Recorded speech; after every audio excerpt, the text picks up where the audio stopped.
ભાજપને મહત્વપૂર્ણ આ બેઠકો મળી એ સાથે ભાજપ ફરી એકવાર દિલ્હીની અંદર સુકાન સંભાળશે, પરંતુ ઘણા લાંબા સમયના અંતરાલ બાદ તેમને આ સફળતા મળી છે।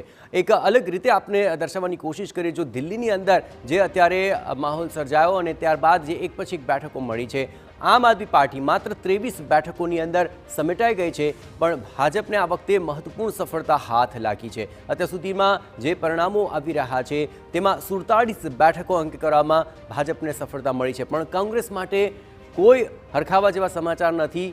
પહેલાંની જેમ આ વખતે પણ તે એક પણ બેઠક નથી મેળવી શક્યું। કોંગ્રેસ માટે કહીશું જ મેળવા જેવું આ ચૂંટણીની અંદર રહ્યું નથી। પરિણામોમાં આ વખતે પણ કોંગ્રેસને નિરાશા હાથ લાગી છે અને કોંગ્રેસે પોતાની હાર પણ સ્વીકારી લીધી છે। બીજી તરફ આમ આદમી પાર્ટીને સૌથી મોટો ઝટકો લાગ્યો છે, કારણ કે મોટા મોટા દિગ્ગજો છે તેને હારનો સામનો કરવો પડ્યો છે। ખુદ અરવિંદ કેજરીવાલ પણ પોતાની બેઠક બચાવી નથી શક્યા અને તેઓ આખરે હારી ચૂક્યા છે।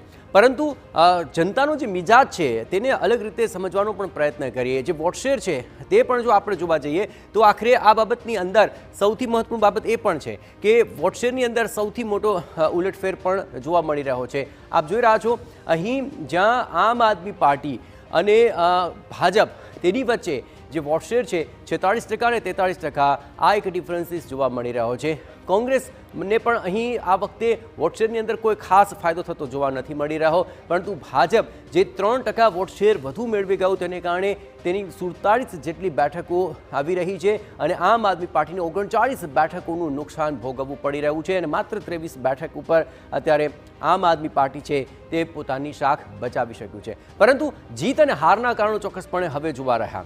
જીત અને હારના કારણોની જો નજર કરવામાં આવે તો આમ આદમી પાર્ટીની હારના કારણોમાં ટોચના નેતાઓ પર લાગેલા જે ભ્રષ્ટાચારના આરોપો છે તે સૌથી વધારે નડી ગયા અને તેને કારણે આમ આદમી પાર્ટીને આટલો કારમો પરાજયનો સામનો કરવો પડી રહ્યો છે। ટોચના નેતાઓ પોતાનો દમખમ નથી બતાવી શક્યા અને તેને કારણે આખરે આમ આદમી પાર્ટીને મોટી હાર નસીબ થઈ, જેમાં કેજરીવાલ પણ પોતાની સીટ નથી બચાવી શક્યા। સિસોદિયાને પણ જેલવાસની જે છબી ઘડાય તેને કારણે પોતાની સીટ ગુમાવવાનો વારો આવ્યો છે। આ બંને નેતાઓ આખરે હારી ચૂક્યા છે અને જેલવાસથી તેમને સૌથી મોટું નુકસાન થયું છે। કેજરીવાલની ધરપકડ થઈ ત્યારબાદ પાર્ટીનું નેતૃત્વ અસ્થિર બની ગયું, દિશાવિહીન બની ગયું અને તેની અસર જનતાના દિમાગ ઉપર ચોક્કસપણે પડી અને તે જ કારણ છે કે આમ આદમી પાર્ટી જે જીતવાનો દાવો કરી રહી હતી તેને બદલે તેને મોટી અને કારમી હારનો સામનો કરવો પડ્યો છે।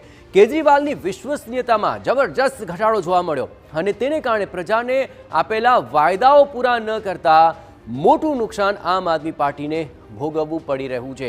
એટલું જ નહીં, યમુના નદીના પ્રદૂષણને દૂર ન કરવાનો મુદ્દો નડ્યો હોય તેવું સ્પષ્ટપણે અત્યારે દેખાઈ રહ્યું છે।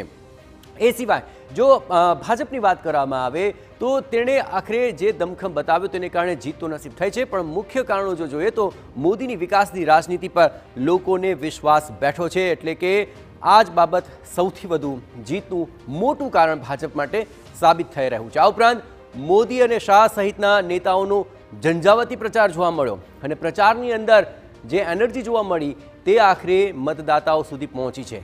આમ આદમી પાર્ટીના કૌભાંડો અને ભ્રષ્ટાચારને તેમણે મુદ્દો બનાવ્યો અને એ મુદ્દો લોકોના ગળે ઉતારવામાં તેઓ સફળ રહ્યા। ખાસ કરીને શીશ મહેલનો મુદ્દો ઉઠાવી કેજરીવાલને બરાબરને ઘેરવામાં આવ્યા, કારણ કે દરેકની બેઠક જીતવા માટે એક માઇક્રો મેનેજમેન્ટ, જેના માટે ભાજપ હંમેશા પહેલેથી પ્રિપેરેશન કરતું આવ્યું છે, આ વખતે પણ માઇક્રો મેનેજમેન્ટ ખૂબ સારું રહ્યું અને તેને કારણે આ જીત નસીબ થઈ।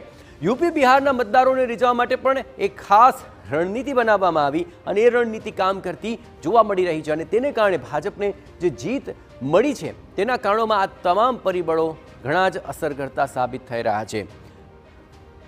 અને ત્યારબાદ હવે ભાજપે એક પોસ્ટર બહાર પાડ્યું છે અને તેમાં સ્પષ્ટપણે લખ્યું છે કે દિલ્હી કે દિલ મેં મોદી, જ્યાં દિલ્હીના દિલમાં મોદી, આ એક પોસ્ટર બહાર પાડ્યું છે અને આ જે મહત્વપૂર્ણ જીત દિલ્હીની અંદર ભાજપને મળી છે તેનો આખો શ્રેય નરેન્દ્ર મોદીને આપવામાં આવી રહ્યો છે અને દિલ્હીના દિલમાં નરેન્દ્ર મોદી વસે છે અને જે પરિણામો છે તેના પરથી પણ ચોક્કસપણે એવું કહેવું રહ્યું, કારણ કે ઘણો જ મોટો ઉલટફેર જોવા મળ્યો છે અને 39 બેઠકોનો સીધો ફાયદો ભાજપને થયો છે અને એટલું જ નુકસાન આમ આદમી પાર્ટીને ભોગવવું પડ્યું છે।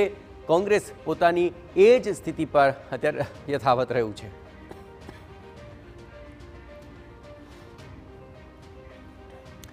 હવે આમ આદમી પાર્ટી અને ભાજપ બંને જે દમખમ બતાવ્યો તેમાં દિલ્હીમાં ભાજપની જે જીત પર આખરે કમળ ખીલવા માટે બરાબર અત્યારે જે દમખમ બતાવ્યો તે ઉગી નીકળ્યો છે. એટલે કે દિલ્હીમાં ભાજપની જીત પથ્થર પર કમળ ખીલવા બરાબર છે, કારણ કે ઘણા બધા પડકારો હતા, એ પડકારોને પાર કરીને આખરે ભાજપે જીત હાંસલ કરી. ખાસ કરીને હરિયાણા, મહારાષ્ટ્ર અને ત્યારબાદ દિલ્હીમાં જીતથી ભાજપ વધારે મજબૂત થયું છે. આ એક નવું કીર્તિમાન ભાજપના ખેમામાં આવ્યો છે. આ ઉપરાંત બિહાર અને બંગાળની ચૂંટણીમાં પણ ભાજપ હવે વધુ તાકાતવર બનશે તેવા સ્પષ્ટ સંકેત આ જીત બાદ મળી રહ્યા છે. નરેન્દ્ર મોદીનો કોઈ વિકલ્પ ન હોવાની વાત પર આ જીતે મહોર મારી દીધી છે. નરેન્દ્ર મોદીનો ઝંઝાવાતી પ્રચાર અને તેમની વિશ્વસનીયતા એ તમામ મતદારોને સ્પર્શી છે. દિલ્હીમાં જીત બાદ ભાજપમાં કોઈ મોદીને પડકારી નહીં શકે એ વાત હવે બેમત છે, કારણ કે આ જ વિશ્વસનીયતાના આધારે દિલ્હીમાં જીત નસીબ થઈ છે. 2029ની લોકસભા ચૂંટણીમાં પણ મોદી જ મુખ્ય ચહેરો રહી શકે છે. આ તમામ જે રાજ્યોમાં જીત છે તેના પરથી એ વાત વધારે સ્પષ્ટ થઈ રહી છે. એક દેશ એક ચૂંટણી, આ બિલ મુદ્દે હવે ભાજપનો આત્મવિશ્વાસ વધી જશે.